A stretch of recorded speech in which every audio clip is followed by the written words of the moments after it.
Баршаңызға сәлем. Бүгін манты дайындаймыз. Ал бізге керегі 500 грамм ұн, ас қасық тұз, 1 жұмыртқа, 2 ас қасық сұйық май.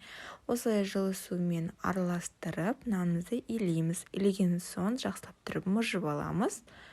Мыжып пакетімізге салып 20 минутқа тындырып алып қоямыз. Мырымызды осылай демалған соң ол өте эластичный, жыртылмайтын болады.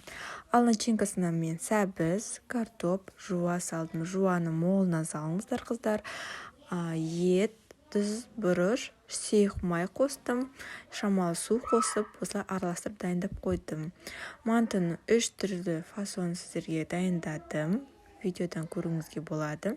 Манты өте сочный болып шығады, дәмді болып шығады. Сәбізбен қалай шығады екен деп ойланатын болсаңыздар, дым ойланбай жасай беріңіздер. Манты өте дәмді, сочный болып шығады. Барлықтарыңызға ас болсын.